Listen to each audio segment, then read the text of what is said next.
I told you we're going to be talking about cars, right? So here with me is a gentleman who knows everything about fast cars, Jameer Ali, who is the Vice President of Trinidad and Tobago Automotive Sports Association. And he's here to talk with us about Seaboard Marine CMRC Round 2. And of course, it's happening August 24th in Wallerfield. So Jameer, welcome to the show. Thank you. Thanks for having us here. Now, before I get into it, CMRC, what is that? Caribbean Motor Racing Championship. Caribbean Motor Racing Championship, and it's round 2. Yeah, so the first leg was held at Barbados a couple months ago. They get to show off their new facility that they just built, where the government just spent a lot of money and helping them put together this track. We have been out there circuit racing for over maybe 8 years plus. Trinidad. Wow. So we had to put our machines in containers and send it to different countries to take part. We have some really great guys down here, driving techniques, and hopefully, you know, we could create the next Lewis Hamilton from Trinidad with a facility. What we just did is put together Wallerfield back because it was overgrown. Right. It was a lot of rubble. It took a lot of time and energy to get it to what it is for this weekend coming. Yeah. We have a lot of things to still do, infrastructure that is, and everything have to be temporary. Right. So this is just a one-off situation with us and the government. So we don't officially have a track? No, this track is just for this, to do this Caribbean Championship. And it breaks back down? And we are hoping that after putting on a good show and Trinidad, seeing what motor racing is, and knowing that the facility have not been used for over 10 years, we are hoping that we could at least remain there until we could get a home for motor racing. Right. A proper home, just like what the government did for Barbados. And remember that motorsport is tourism. And when you talk racing, circuit racing, you're talking about foreigners coming to this country. The downstream of that is, you know, the vendors, the tire shop, a lot of that. I'm talking us money. And we are hoping that when the people in authority see what we can do in Trinidad and the kind of revenue, even for this race meeting, I mean, we have 3 additional countries taking part, and they would come with their team. So if you have 8 cars and you multiply that by how much supporters, you know, we could have at least 5 to 1,000 people coming just to look at this event from just the Caribbean. And this is advertised, I mean, all on the web. So hopefully we could even get more people. And not forgetting the locals. I mean, no racing in Wallerfield for 10 years, so it's going to be a big, And of course, for people like me, can you just tell me the difference between circuit racing and drag racing? Drag racing is more acceleration, 2 cars going down a street, and you get time at the end of the time lap, right.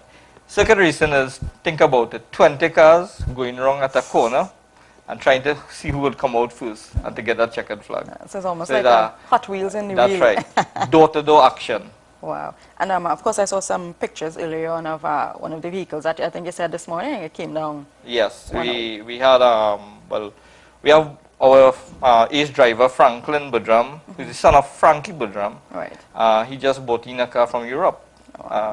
It's a Renault, and this car is super fast, and that would be one of the cars we're looking forward to represent this country in this weekend event. However, he's still trying to get it to the port, so please, people in the port, help you out there. Now, how does it work? All right, so is it that you look specifically for a fast vehicle, and when it comes in, I want to know, is there anything that you need to add to it for more speed or maybe stability? Do you still have to do work on a fast vehicle that you may purchase? Well, it comes in many ways. You could build a race car from scratch, where you take a normal sedan car and you put in competition parts, make it more reliable, make it more safe, put in a roll cage. Safety comes first when it comes to motorsport. And you know, we do condone motor racing on the road at all. Right. Right? So there is a time and there is a place for it under proper direction. You know, in terms of you have fire, you have ambulance, you have marshals, you have trained people. Right. And then everybody who racing on a racetrack on the same level. Right. They have to go to driving school, they have to go through all the safeties, and you know that's the way it should be. To ensure that. Right, and you know we encourage that the young guy who now getting his car, his license or his car, to get into the driving school through our association. Learn to drive and become a member, and then you could take the next step into becoming a race car driver. From there. So how does that work though in terms of joining a driving school specifically for racing? Well, it's not just for racing. Okay. This driving school is really a discipline. It's like martial art. Right. You do see a guy who learning, to fight and stuff like that, going and beating everybody in the street. Yeah. He is actually more disciplined than the person in the street. Yeah. Right? And the same thing with motorsport.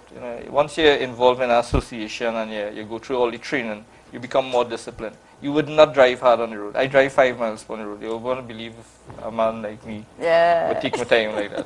Because of course, I had to bring that up because I know a lot of people think most of these, as the older folk would say, these crazy young people on the road, they think they're probably the same ones who going down and racing or dragging. But I think it's important that you mentioned there's a discipline Right. It's a behind it. discipline sport, yeah.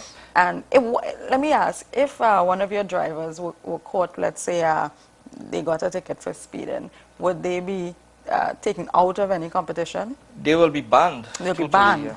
Wow. Totally banned. So that's good information for us to know, right? But I'm glad you bring up that because we have kids now getting license and they have no kind of training. Right. They go, they do the driving school, the driving Basic. test, and they get a car. Nowadays, it's like long time. You get a B12, and that's it. Now you have parents buying Subarus, Evos, and those are high performance cars. Yeah. I mean, those cars produce 300-400 horsepower stock. Wow. Right? So it's like handing your child a loaded gun and not showing how to use it. Right. So he goes on the road, mash the gas, know he have some power on his foot, but can't control it. Right. So, we suggest that, parents get involved and bring them to join the association where we could, train them properly. Right. And give them some kind of discipline, especially with cars like those. Right. What would you say is a good age? Is it from license age 17 that somebody should join if they want to pursue racing as a career? If you want to pursue racing as a career, you have to start at 10 or even earlier.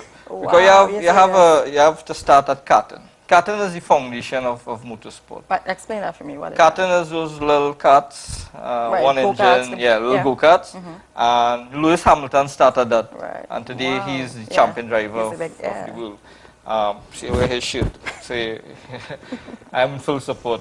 So that is where we need to start. And we have a lot of kids who start in karting right now in Trinidad and Tobago. I would say about 10.